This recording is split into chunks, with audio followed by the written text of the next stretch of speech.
Tension in the shoulders transmits downward, often diagonally, and makes us less flexible in the hip joints. Remember the screen. Gentle stretching of the sides of the neck stimulates the vagus nerve and has a calming effect through the body. Vagus comes from the Latin word for wandering. The vagus wanders down through the chest to the abdomen, and recent research confirms its effect upon our moods.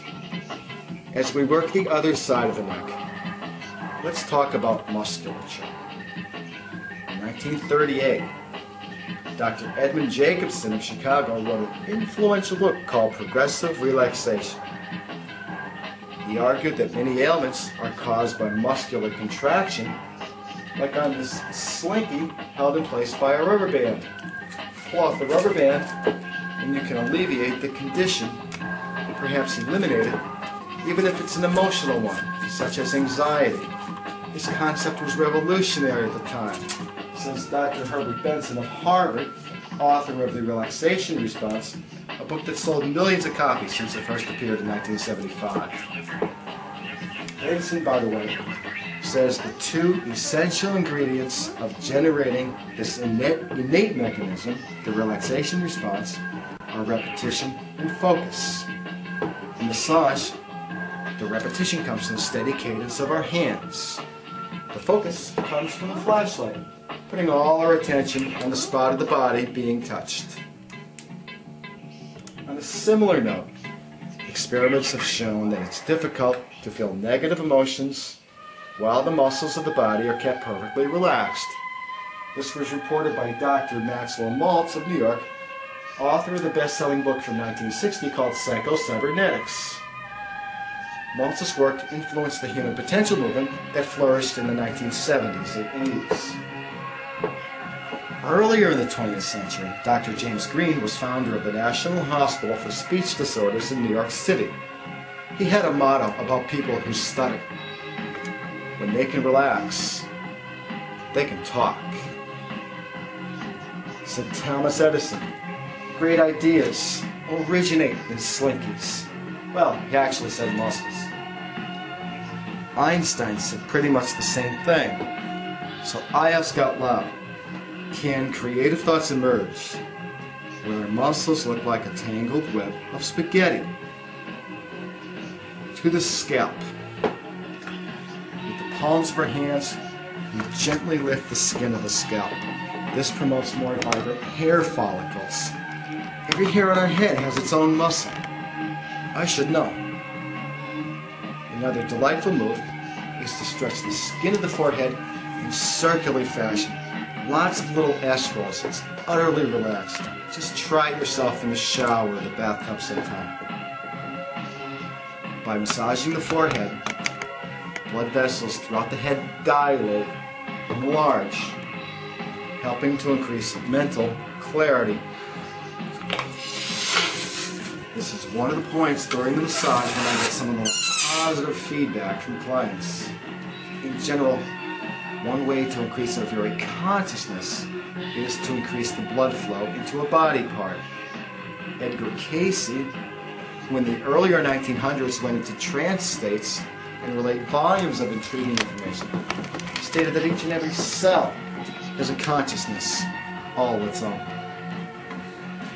The temples and other major storehouse of tension are stimulated by circular fingers or by the heels of our hands. I think it feels nicer with the heels.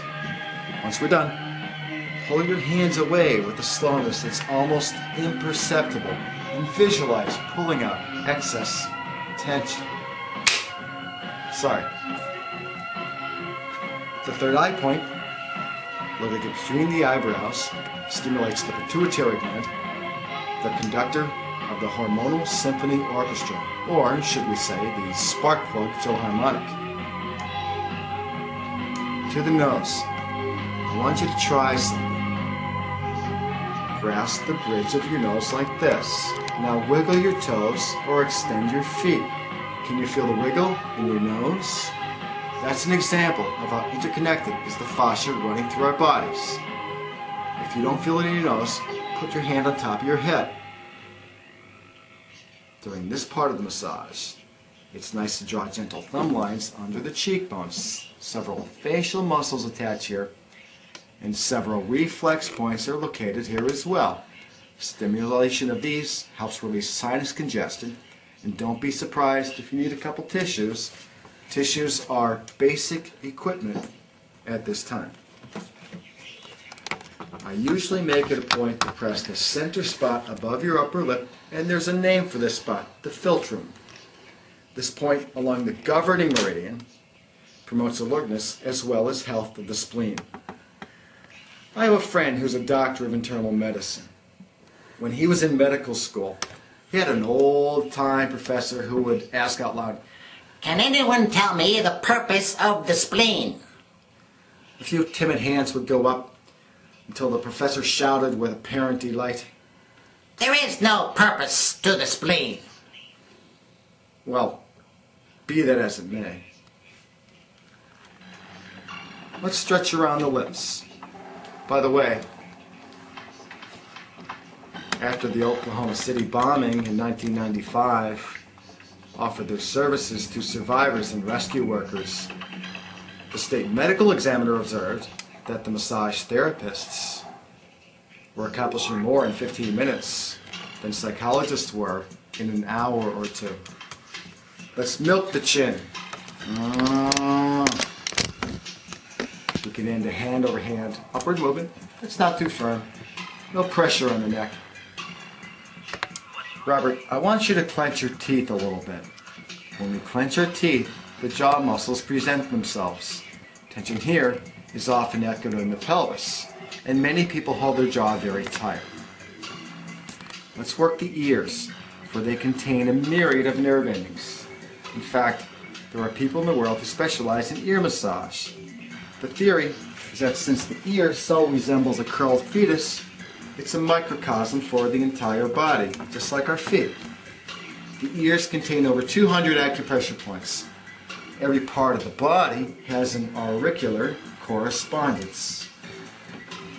Get all around the ear too, especially behind it. This can feel great. The ears help demonstrate why we must resist focusing our attention on local areas of the body at the expense of the whole. There's a collection of rabbinical sayings from earlier times called the Pirkei Avot, and a line that impresses me is this: to attend to the part is to attend to the whole. To attend to the moment is to attend to eternity. While we're on the ears, let's say something about listening.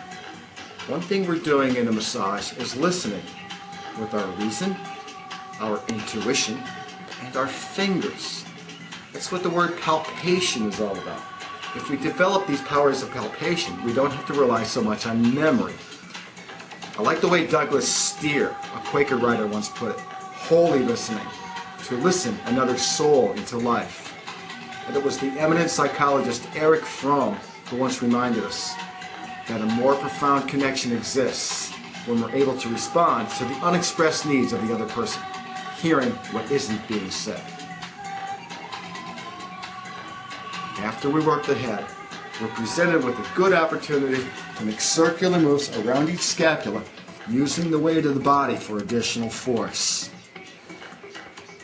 Let's finish with a nice press onto the collarbone, pressing laterally as much as downward. You can't get the right combination with arms straight down, so cross them over. The collarbone is basically a shock absorber between the shoulder blades and the sternum, our breastbone. To the arms. First, your arm is pulled and shaked to help loosen and hold it. Now let's oil the upper arm in a continuous motion with both hands if we can. Sometimes you can lay it against your body and it will sit just right. Now we'll knead the triceps. Now let's lay the arm down and pull it up in one swell of foot. This produces an effective stretch of our shoulder girdle. Shoulder tension can inhibit circulation to our arms and hands, making them feel cold. If you don't like the person you're working on, well,